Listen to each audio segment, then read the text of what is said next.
Hello, everybody. My name is Briar Williams. I'm a singer-songwriter from Clarksburg, West Virginia. It's been a long journey into music. I've always grown up loving music. Listened to a lot of like 90s and Y2K country with my mom. My grandpa was a big outlaw country fan and rockabilly fan. I have a uncle that's locally famous all over West Virginia. He's had songs on Supernatural and a Netflix show. I forget the name of the Netflix show, but his name's Ron K. and the Ables. They all kind of influenced me and stuff like that. Growing up, I always wanted to play music. Unfortunately, never had the mentality. Never was mature enough to learn. My mom and dad bought me a guitar. My first guitar, probably around 7 years old. Ended up hitting my brother with it, and that one went kapooey. Wrapped around the brick house, broke it in half. A couple years later, I talked him into buying me another one. Same thing happened. So, years went on. Fifth grade, I learned to play saxophone in school. Played it from fifth, sixth, seventh, and eighth. Um, but growing up was kind of rough. Me and my dad never saw eye to eye.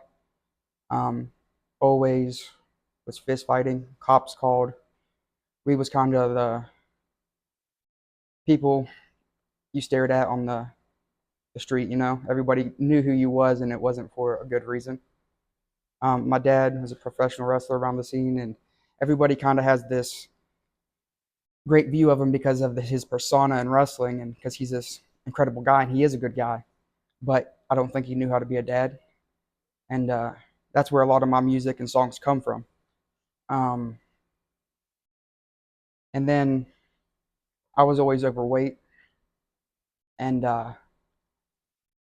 by 2012, I was about 500 pounds, and I started getting real severe headaches and stuff like that.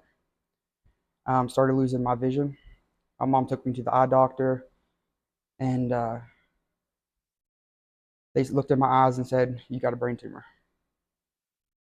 Unfortunately, fortunately, but unfortunately, it wasn't a brain tumor. But I had this rare, I still struggle with stuff. It's a rare brain issue called idiopathic intracranial hypertension. My body produces too much spinal fluid that overflows into my brain, putting pressure onto my optic nerves.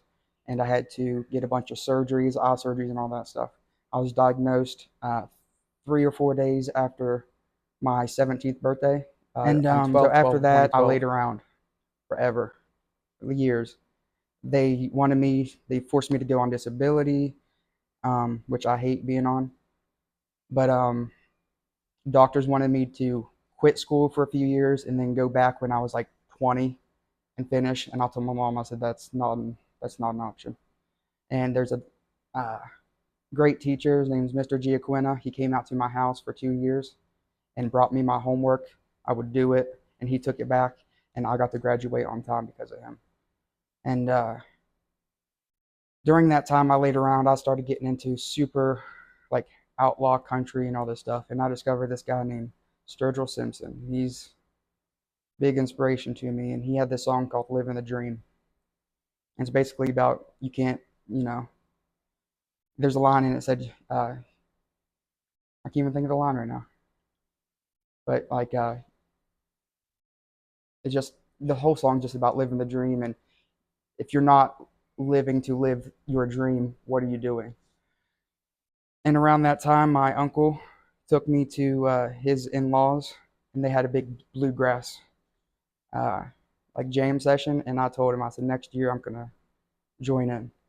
So I went home, bought myself that game Rocksmith that teaches you how to play guitar, taught myself the chords, went back the next year, and I still couldn't play with them, but it didn't stop me.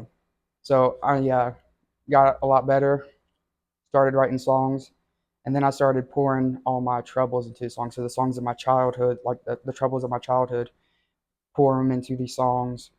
Stuff that my grandpa told me, like there's a serial killer from Quiet Dell called Harry Powers.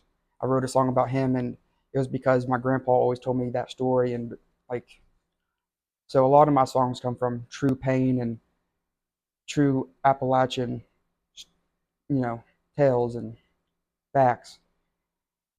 But that what 2021, 2022 is probably when I did my first open mic. Completely bombed it.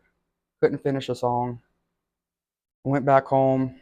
Didn't play. I mean, I played guitar and stuff, but I didn't uh, go to any open mics or anything like that for like a year.